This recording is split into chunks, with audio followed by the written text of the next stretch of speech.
When Atomic Heart was first announced way back in 2017, it was all about its distinctive retro future art design. I didn't know much about the game other than the fact that it looked absolutely badass, and I wanted to get lost in its fascinating world. After nearly 6 years, developer Mudfish is finally ready to unveil its newest project to the world. You understand? I need a canister of pesticide polymer. There's a canister right there inside.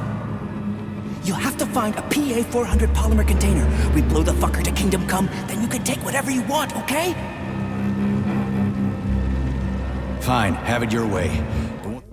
Atomic Heart is a hardcore first-person shooter with role-playing elements. Set in an alternate version of the Soviet Union in the 1950s, scientific and technological advancements have allowed for some impressive inventions, including some AI-powered robots and flying cars. So Utopia isn't too far off. The wait was definitely worth it in this one, even though the game does fall short on a few notes. The premise is a little confusing here, so bear with me a bit. During the 1930s, a scientist named Dmitri developed a liquidized programmable module known as Polymer that revolutionized the field of robotics. For 20 years, an advanced AI known as the Collective has been serving as the hive mind for androids that have freed humans from manual labor. Dmitri has now developed a device to integrate Polymer with the human body. Still, some secret experiments have gone awry, and the once peaceful androids are now massacring humans left and right. So, where do you come in? Well, you assume the role of Major Nietzschev, also known as Agent P3, equipped with an advanced polymer glove that also serves as a chatty AI companion named Charles. Get ready to hear constant F-bombs among other cuss words, as P3 is a feisty one.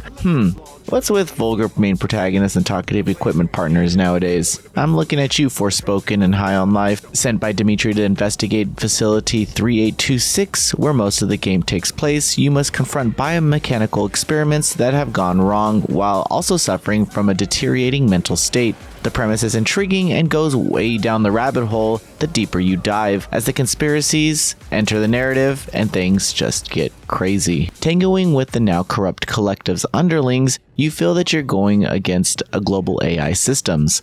Robots are a force to be reckoned with, as even the most grunt enemy attacks can knock you off your feet, literally, with their karate dropkick attacks. And it's not all robots, because you come across some mutilated plant zombies as well. Even though the game is marketed as a first-person shooter, there's quite a lot of melee combat involved. That said, melee combat is a mixed bag due to how fast-paced the hectic gameplay can get. Rogue machines can spot you from a mile away and come charging towards you at a second's notice. You have a dash button to get out of harm's way and a red circle indicator on screen to let you know when to dodge, but timing is super tight. Or you can just avoid combat altogether, as the game does feature a stealth approach where you can execute unwary enemies. It doesn't work too well though, and I often found myself fighting murderous machines head on anyways. Your glove companion Charles and a Pulaski axe are your best friends at the start of the game because ranged weapons are minimal. Your advanced glove allows you to scan the environments for interactable objects and enemies, in addition to vacuuming up collectibles. There are many things to collect in this game, including health packs, upgrades, and audio logs. You do get a shotgun early on, but not much ammo until you push further into the campaign. After that,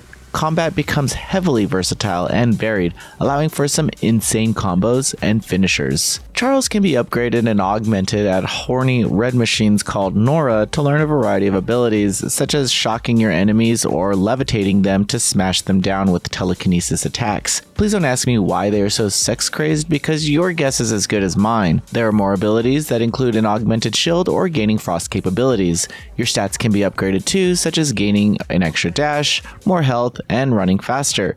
Lastly, weapons can also be crafted and upgraded at this weirdly sexual AI station. Don't worry about the limited weapon options at the beginning, because you'll flesh out an entire arsenal of crazy ones by the end of the game, such as a classic AK, a railgun, and even a fat boy grenade launcher. By now you probably guessed that Atomic Heart isn't an easy game. Although it does offer 3 difficulty options, enemy attacks are erratic and hit like a truck, even on normal difficulty. It doesn't help that all the intricately designed robots blend in with the pastel environments, especially with so many dead bodies on the ground. So sometimes you're not sure if you're truly safe. You also have to be mindful of the overall alertness level of the Collective, as raising the alarm draws the attention of all nearby haywire machines to target at you. While this isn't an immersive sim title, portions of the game allow you to deal with situations in various ways. The earlier sections happen to be the most punishing, but staying alive gets easier the further you get. Just keep upgrading your gear and unlocking better abilities via Nora whenever you can. The beginning of the game is also painfully linear, but thankfully the open world sections open up not too long after. Sprinkled between combat portions are generic exploration bits filled with collecting items and solving puzzles. Once in a while, you will encounter a spectacular boss battle requiring you to expose weak spots under their heavy metal armor to succeed. The game knows when to be serious, but also knows when to be funny, as you can see from the aforementioned tediously titillated upgrade robot or the potty-mouthed rocket launcher wielding granny you end up meeting. The banter between P3 and his glove companion Charles can be humorous at times, such as when Charles comments on how dire the situation is when mobs of robots surround you. The comedy doesn't always land though, and can sometimes be borderline annoying. I wouldn't mind if there was an option to toggle how often the protagonist speaks during unimportant narrative sequences. Mudfish hits it out of the park when it comes to art direction and visual fidelity. Atomic Heart looks absolutely breathtakingly stunning, and its eye-catching alternative history architecture and lush organic environments look amazing as well. Who knew a retro future dystopia could look so beautiful? Imagine sleek city streets adorned with bright red propaganda and android robots parading between towering skyscrapers. Even the animations of allies and enemies are smooth and slick, featuring excellent facial expressions and details. If you keep up with the official YouTube channel for the game, you might have noticed short clips of an animated cartoon. The cartoons are propaganda that show up on the TV in the world of this game and makes for a more immersive experience. The distinctive art design alone is worthy of praise, with the inspirations clearly taken from the likes of BioShock. The trailers weren't lying when this game is both visually impressive and creative. The cherry on top is the soundtrack, as the music is written by Mick Gordon, and it absolutely slaps. With all that said, it pains me that a AAA game in the modern age continues to neglect fundamental accessibility options such as text size. This wouldn't be too much of an issue if the game's default font size was serviceable, but the text in this game is on another level of small. I played it on a 65-inch television display and had to squint my eyes to see basic item descriptions or dialogue options. While games nowadays offer a wide and fancy range of accessibility features, Atomic Heart lacks the most basic. This poor experience is exacerbated when combined with the game not allowing you to save key documents. For example, one such puzzle required me to look for a combination pattern on a sheet of paper on the ground. I couldn't pick this paper up to examine it in your inventory, and I couldn't see the pattern until I stood right in front of my TV. What's more frustrating is that the game lacks the necessary information regarding tutorials and controls. The developer managed to add an encyclopedia filled with different characters and machines that you encounter to learn more about the in-game lore, so why couldn't they just add a bit more basic info here? And you could forget about remapping button inputs because the game won't even allow you to know what the controls are if you need a refresher after the initial tutorial.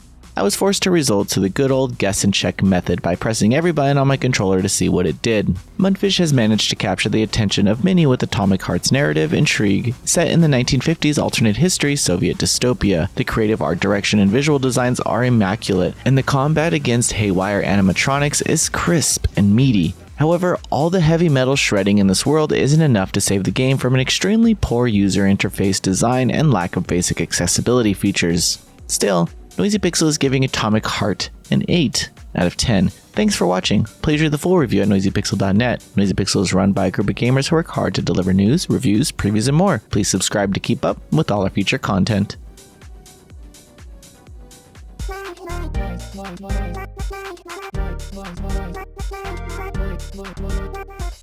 Noisy Pixel.